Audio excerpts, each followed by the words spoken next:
नमस्कार, मैं हूं प्रसून। आज हम बात करेंगे राम मंदिर के विषय में शंकराचार्यों की भूमिका की। आपको बता दें कि शंकराचार्य का पद पर आसीन सन्यासी मंदिर में प्रवेश नहीं करते। आपने कभी न देखा होगा न सुना होगा कि शंकराचार्य ने वैष्णव मंदिर तो छोड़िए, किसी स्वयं मंदिर में भी जाकर पूजा पाठ किया हो। जो सन्यासी शंकराचार्य के पद पर आसीन होते हैं वह मंदिर की प्राण प्रतिष्ठा के लिए मात्र अपना आशीर्वाद देते हैं।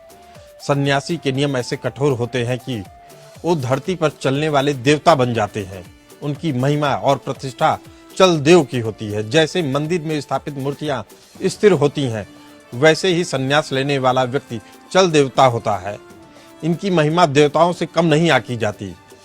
इन सन्यासियों में शंकराचार्य सर्वोच्च शिखर पर आसीन रहते हैं। रामलला की प्राण प्रतिष्ठा में शामिल नहीं होने के बयान पर शंकराचार्य अविमुक्तेश्वरानंद जी को खुली चुनौती मिली है। प्रयागराज में राजस्थान की श्री विजय राम रावल पीठ के पीठाधीश्वर जगतगुरु वैदेही वल्लभ महाराज ने कहा है कि अविमुक्तेश्वरानंद जी शास्त्रार्थ करे तो मैं हारा तो जल में समाधि ले लूंगा। एक हैं वो जो बोल रहे हैं वो निशाचरानंद हैं और शंकराचार्य, उनको हम लोग मानते ही नहीं। शास्त्र सम्मत है, बिल्कुल शास्त्र संपत है।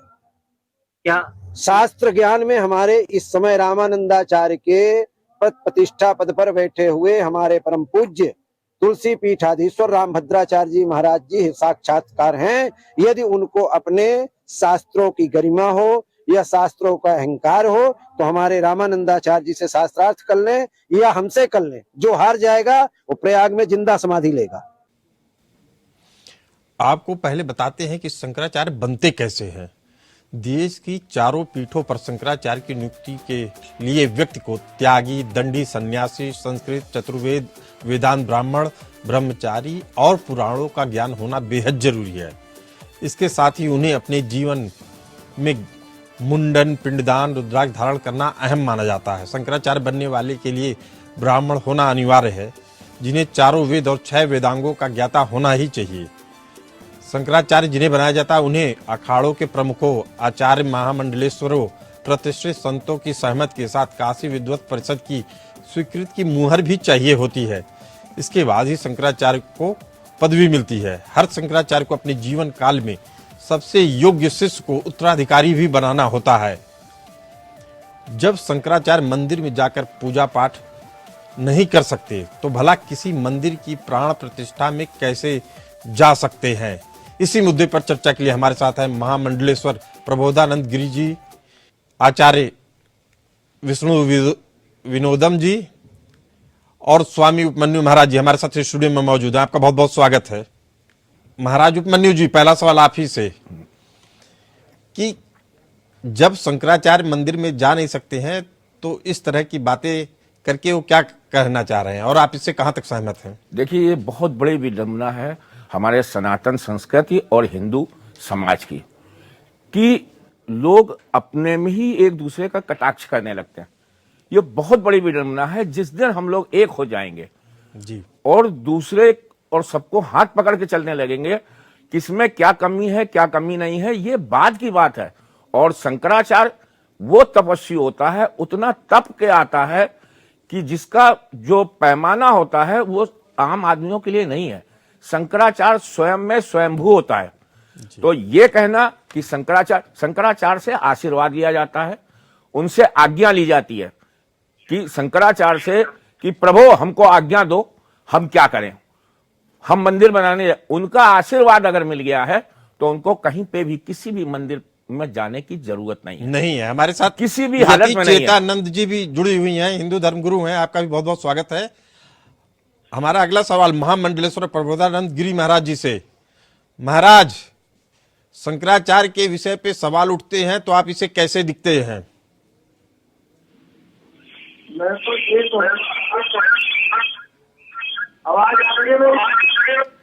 जी, आपके ऑडियो में थोड़ी प्रॉब्लम है। आपकी ऑडियो ठीक करवा के हम दोबारा आपके पास आते हैं। यति चेतानंद जी, आप इस पूरे प्रकरण को कैसे देखती हैं? क्या देखती हैं शंकराचार्य का राजनीतिकरण हो रहा है? शंकराचार्य जैसे प्रतिष्ठित व्यक्ति को इस तरह की चीजों में कहां तक आना चाहिए? देखिए प्रसून जी, आज रामलला विराजमान की प्राण प्रतिष्ठा का प्रश्न है और ये जो कालखंड है ये बहुत लंबा है संघर्ष का। सनातनियों के संघर्ष का जो कालखंड है वो 500 वर्ष है। 500 वर्ष रक्त रंजित इतिहास लिखने के बाद आज ये सौभाग्य प्राप्त हुआ है सनातनियों को कि हमारी वाली पीढ़ी या हमसे आगे आने वाली पीढ़ी अपनी आंखों से रामलला के दर्शन कर पाएगी अयोध्या में। अयोध्या को 500 वर्षों तक त्याज्य और अस्पर्शीय रखा गया। मर्यादा पुरुषोत्तम भगवान श्री राम का वनवास तो 14 वर्ष में समाप्त हो गया था, लेकिन अयोध्या ने 500 वर्ष का वनवास झेला, ना वहाँ विकास कार्य हुआ। जहाँ तक प्रश्न आप शंकराचार्य जी का पूछ रहे हैं, तो मुझे लगता है कि वो जिस पद पर है उन्हें उसकी गरिमा को बनाकर रखना चाहिए था। आज एक संदेश जाना चाहिए था सनातन की ओर से कि सनातन में कोई विभेद नहीं है, कोई मतभेद नहीं है, लेकिन शंकराचार्यों ने, मुझे नहीं समझ में आ रहा, मैं तो श्री चरणों में प्रणाम कर कर यह प्रश्न पूछना चाहती हूँ कि आज इसकी आवश्यकता क्या थी। क्या आवश्यकता थी? आपका बेहद अहम सवाल है। जी कि क्या आवश्यकता थी?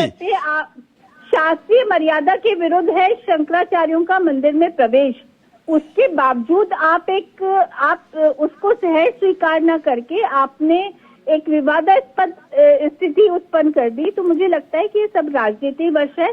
और ये आप बेहद अहम सवाल पूछ रही हैं कि क्या जरूरत थी, इसका जवाब ले लेते हैं महामंडलेश्वर प्रबोधानंद गिरी महाराज जी से। जी महाराज।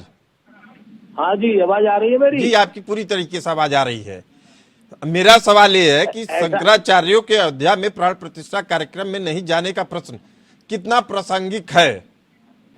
ऐसा है, उनको तो उधर की तरफ जाने का वैसे भी अधिकार नहीं है। जिन्होंने पूरे राम जन्मभूमि आंदोलन को तोड़ने का प्रयास किया, आज वो रामलला में दर्शन जाने की किसे मोह से अपेक्षा करते हैं? हम उस राम जन्मभूमि आंदोलन में रहे हैं, तो उनको वहां जाने का वैसे ही नैतिकता अगर हो तो ये बात बोलनी भी नहीं चाहिए।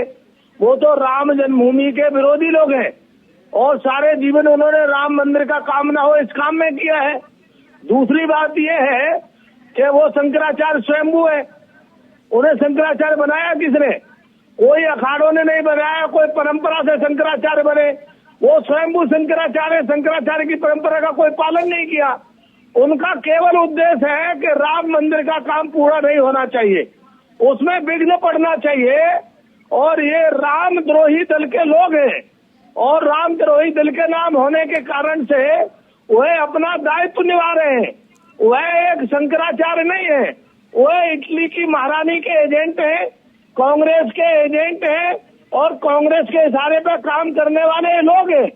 इनको शर्म आनी चाहिए कि 500 साल संघर्ष करने के बाद ऐसा अवसर आया है जी। और उस अवसर में विघ्न डालने के लिए काम कर रहे हैं। किसी भी प्रकार से भगवान राम की भव्य मंदिर में प्राण प्रतिष्ठा ना हो, इसके लिए क्या हथकंडे हो सकते हैं? इससे ज्यादा दुर्भाग्यपूर्ण कुछ नहीं हो सकता। और मैं आपको ये कहूंगा जी, उनको कम से कम कांग्रेसी नेता कहिए, शंकराचार्य कह करके शंकराचार्य की पदवी का अपमान मत करिए जी। वह शंकराचार्य नहीं है जी। हमारे साथ है स्वामी उपमन्यु महाराज। देखिए, शंकराचार्य हो या ना हो, पद की प्रतिष्ठा होती है और इस समय उनकी तरफ बोलने का मतलब है कि विवाद में उनको मेल में लाना वो नहीं होना चाहिए। इसलिए कि एक अच्छा काम हो रहा है, उनको किनारे डाल दीजिए। मैं आपकी बात से सहमत हूं, उसके बाद भी ये कह रहा हूं कि कोई विघ्न नहीं हो तो इसका विवाद नहीं करिए, ये बात का विषय है। अभी अच्छे ढंग से, अच्छे मन से सबको जोड़ के आप 22 तारीख को जय श्री राम कहिए, जय श्री राम कहिए। हाँ, प्रतिष्ठा होनी चाहिए, विग्रह की प्रतिष्ठा होनी चाहिए, कोई विवाद नहीं हो। और हम लोग अभी क्रिटिसाइज करेंगे, अभी विवाद करेंगे तो उसमें सबसे बड़ी दिक्कत होगी कि उनको, अभी आप कह रहे हैं कि नहीं अच्छे हैं, हमने आपकी बात मान ली, तो उनको किनारे करो। उनको हाईलाइट बनाने की जरूरत क्या है, ये बताइए? हाईलाइट करने की जरूरत नहीं है, कोई जरूरत नहीं है हाईलाइट करने की। आप किनारे करिए, अपना काम करिए और हम लोग सब साथ में हैं इस टाइम। और आपने जो बात कही कि ये पहले पुराने टाइम में शंकराचार्य वगैरह सब कांग्रेस के द्वारा ही रिक्रूट किए जाते थे, रखे जाते थे।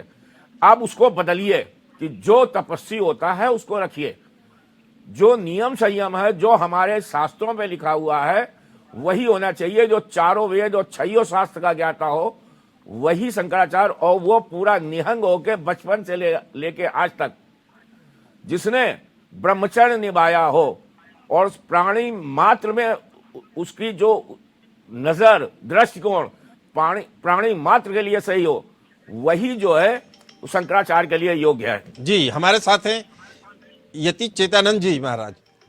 आप कैसे देखती हैं इसे कि इस पूरे प्रकरण में शंकराचार्य के पद की प्रतिष्ठा भी धूमिल होती जा रही है? 2 शंकराचार्य मान गए हैं, 2 शंकराचार्य नहीं माने हैं।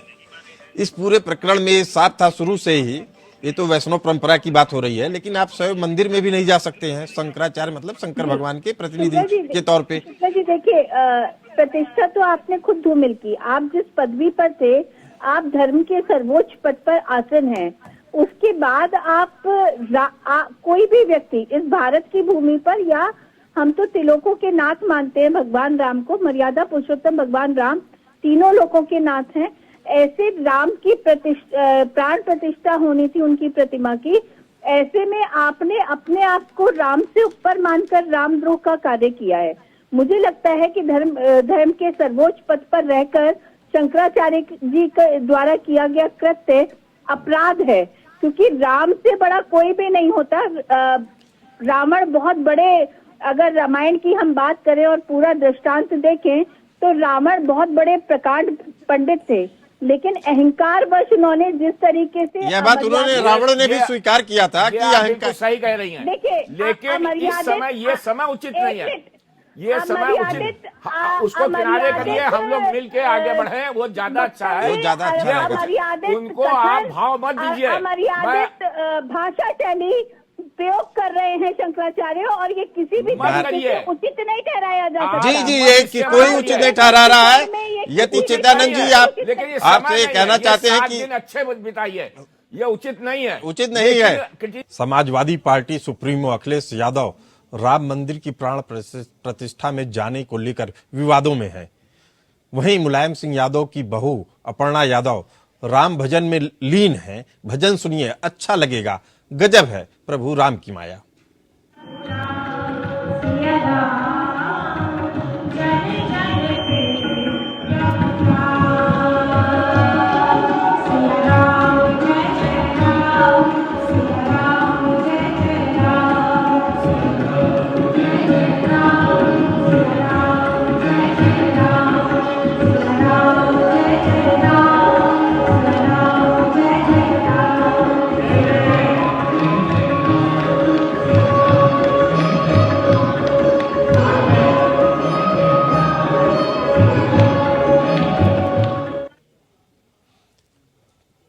इस चर्चा में हमारे साथ हैं महामंडलेश्वर प्रबोधानंद गिरी जी महाराज। आप देख रहे हैं कि समाजवादी परिवार की बहू जो अब भाजपा में है, अपर्णा यादव, वो भी राम में लीन है। ऐसे में शंकराचार्य की नाराजगी को किस तरीके से आप देखते हैं, और क्यों समझना चाह रहे हैं, हम लोग भी समझना चाह रहे हैं कि वो नाराज क्यों है? वो नाराज नहीं है, उनके पाप जो है अधिक बढ़ गए, और जब पाप बढ़ जाते हैं तो और पाप बढ़ते हैं, और पापों का अंत होने के लिए पाप बढ़ना आवश्यक भी है। और इन्होंने सारे जीवन जो राम मंदिर के खिलाफ पाप किए हैं, वो पाप चरम सीमा पे बढ़ गए हैं।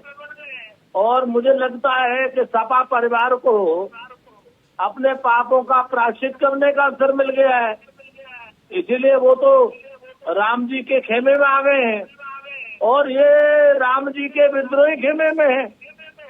और इनके वास्तव में पाप इतने हैं कि प्रायश्चित करने के बावजूद भी इनके पाप नष्ट नहीं होने वाले। लेकिन महाराज, आप महामंडलेश्वर हैं, शंकराचार्य के बारे में माना जाता है कि वह धरती पे देवदूत हैं, उनकी देवताओं की प्रतिष्ठा होती है। जैसे देवताओं की हम पूजा मंदिर में जाके करते हैं, ऐसे ही मठ में जाके उनकी हम आराधना करते हैं, तपस्या करते हैं। ऐसे देवता की इस तरीके से निंदा करना कहां तक उचित होगा? जी, वो देवता नहीं है ना, ऐसे तो सारे देश में 65 शंकराचार्य घूम रहे हैं और इन शंकराचार्यों ने सनातन का सत्यानाश किया है। ये फर्जी दंड लेकर के, फर्जी शंकराचार्य घोषणा करके इन्होंने सनातन का केवल नुकसान ही किया है और सनातन के खिलाफ काम करते हैं। तो ये काहे के शंकराचार्य हैं? काहे के शंकराचार्य हैं, सही कहा महाराज आपने। हमारे साथ है स्वामी उपमन्यु। उपमन्यु जी, इसको आप किस तरीके से देखते हैं? निंदा करनी चाहिए शंकराचार्य की, नहीं करनी चाहिए, या सरकार को कुछ ऐसे नियम कानून बनाने चाहिए जिसमें शंकराचार्य की जो नियुक्ति होती है उस पे अयोग्य लोगों को ना लाया जा सके? इसमें सरकार और उसका कोई वो नहीं है, निंदा करनी चाहिए, लेकिन ये उपयुक्त टाइम नहीं है। हम लोग इस टाइम अगर कोई निंदा करेंगे तो वो जो चाहते हैं हाईलाइट होना वो और होंगे। इसलिए जो है इस टाइम उनको बिल्कुल किनारे डाल दीजिए, और जितना किनारे डालेंगे उतना ही वो क्रोधित होंगे, जो जरूरी है। जो इन्होंने कहा पाप बढ़ गए और बढ़ने चाहिए, बिल्कुल सही कहा, हम इनकी बात का समर्थन कर रहे हैं। लेकिन एक बात है कि इस टाइम ये 7 दिन जो हैं, ये हमको उनके बारे में बातें ही नहीं करनी चाहिए जिससे कि हमारा काम संपन्न हो। सब लोग मिलके, एक साथ मिलके हम रामलला का विग्रह 22 तारीख को उसमें कर दें।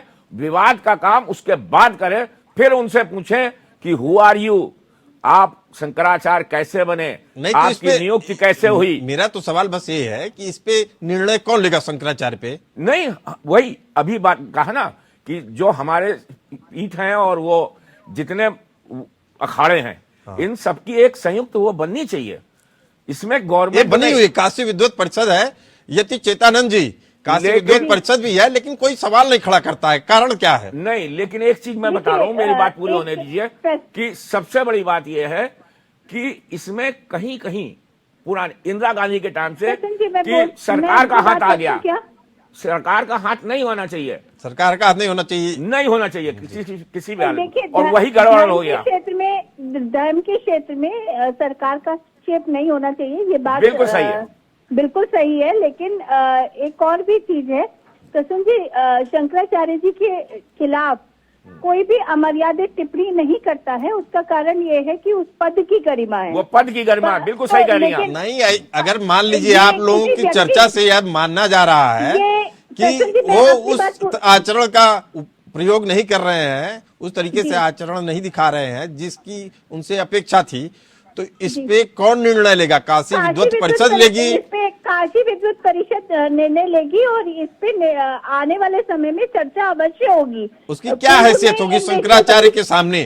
क्या आज तक कोई ऐसा आपको प्रसंग याद आता है कि ऐसे शंकराचार्य पे कभी कोई निर्णय हुआ हो? नहीं, ऐसा प्रसंग देखो, न्यायालयों में बात जाते हैं, न्यायालयों में कौन शंकराचार्य पदासीन है, वो किस पद्धति से बना है। अगर कोई दूसरा अपने आप को क्लेम कर रहा है कि मैं शंकराचार्य हूँ, तो न्यायालय इस पे निर्णय देते हैं। लेकिन जहां तक उनके वक्तव्य का, अगर मेरा आचरण धर्म विरुद्ध हो जाए तो इस पर निर्णय मुझे या तो स्वयं लेना होगा या फिर विद्वत। आप ये बड़ी बात कह रही है कि अगर निर्णय लेना है तो यह भक्तों को ही लेना होगा। जी जी, स्वामी उपमन्यु जी, आखिरी सवाल 10 सेकंड में आपसे जवाब चाहते हैं। अगर शंकराचार्य पद भ्रष्ट होते हैं तो कौन निर्णय लेगा आपके हिसाब से? बस काशी विद्वत परिषद लेगा, सारे अखाड़े लेंगे। इनको संयुक्त रूप से एक वो करना चाहिए, वही, क्योंकि वो वही फैसला लेंगे, वही विद्वान। महामंडलेश्वर हमारे साथ जुड़े हुए हैं, विद्वान प्रभुनानंद गिरी जी। निर्णय कौन लेगा, एक थोड़े समय में बताइए जी। हाँ जी, शंकराचार्य अगर पद भ्रष्ट होते हैं तो उनपे कौन निर्णय लेगा? और विद्वत परिषद सभी संत समाज ऐसे तथाकथित स्वयंभू शंकराचार्यों का इलाज करेंगे। तो कब करेंगे? 22 तारीख तक हम रामलला की प्राण प्रतिष्ठा का इंतजार कर रहे हैं और ये इनके लिए अंतिम अवसर था। अब मुक्तेश्वरानंद जी के लिए अंतिम अवसर था। आप सभी मेहमान इस खास कार्यक्रम में जुड़े, समय की कमी के कारण इस चर्चा में इतना ही।